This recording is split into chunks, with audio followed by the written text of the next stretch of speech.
You should be an ambassador of your own country.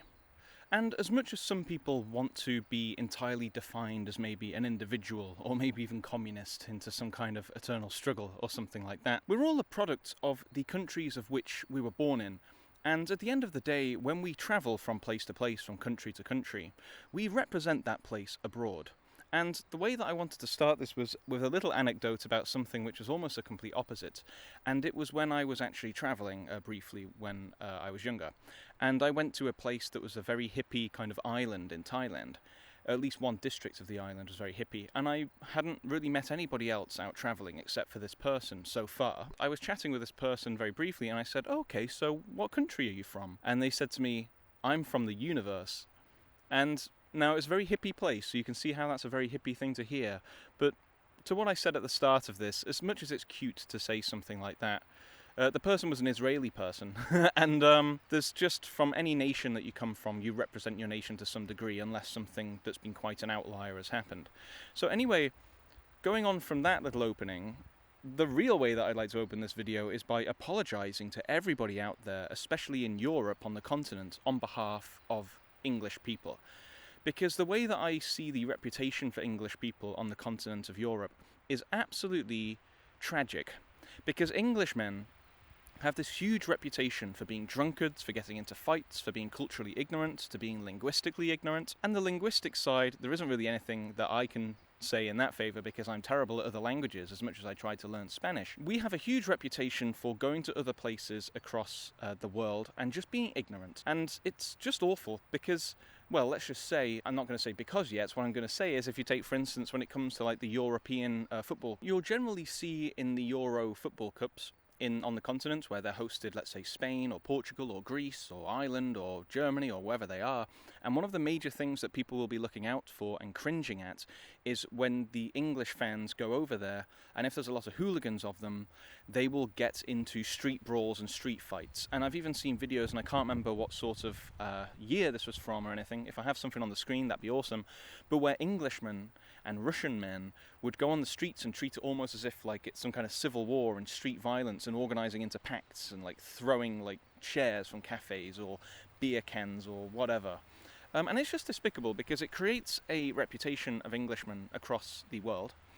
And actually, and this is going to sound pretty weird, but hang on with me, is that what I would rather be seen as is the quintessential English gentleman.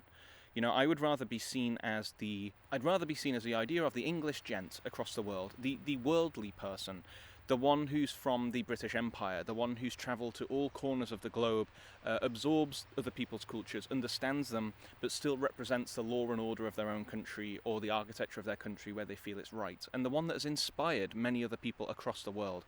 Just the one who seems worldly. And I would say, for instance, in Jules Verne's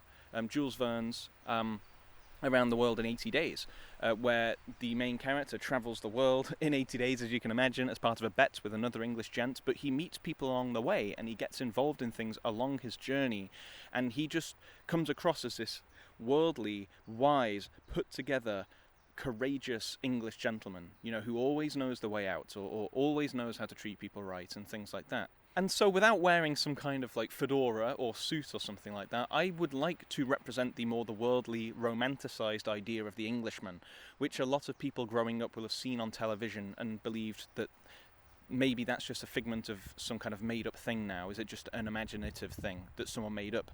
Because all I see around me is just like these English wankers who just like shit up my country or, you know, my tourist area. So I don't want to be that.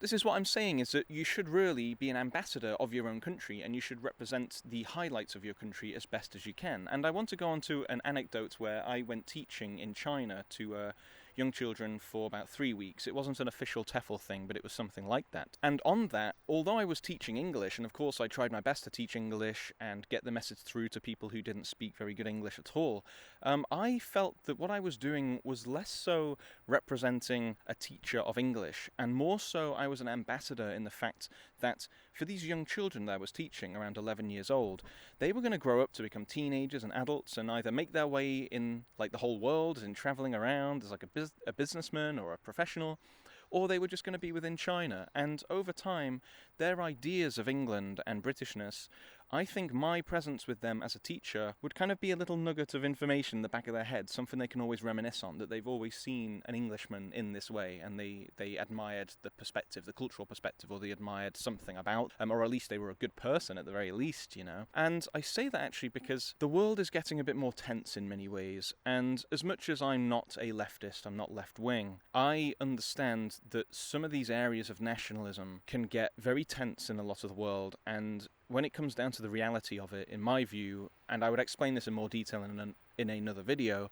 but nationalism or patriotism, you have that, but then you have governments of countries using propaganda to produce hatred for a whole nother peoples.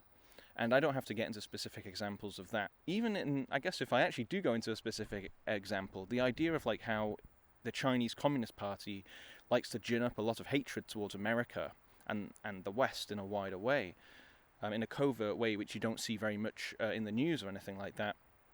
For these kids who grew up in China, and who knows, many of them may get into the fold of the Communist Party, or they might become nationalists or whatever, if they just have this inkling of, hey, you know what, I did meet an English person from the West, and I did admire some parts of them, I admired some parts of their culture, and I learned good things from them. It might sound dramatic when I say it that way, but every country has its highlights and lowlights of people.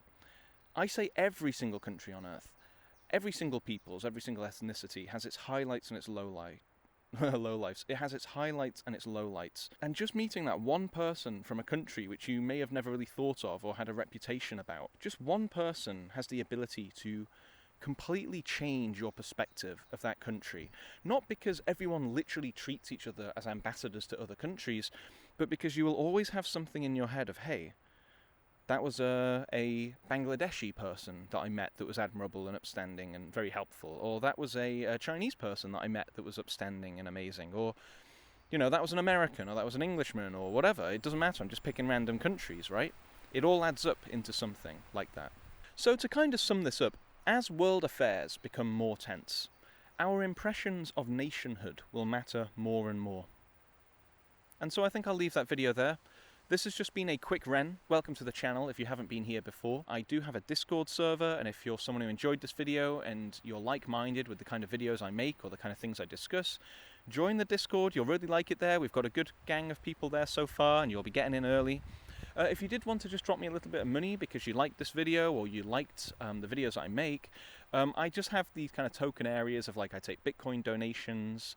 Not only that, but I have a Gumroad if you didn't want to use Bitcoin, and literally, like, I set it at a minimum for £1.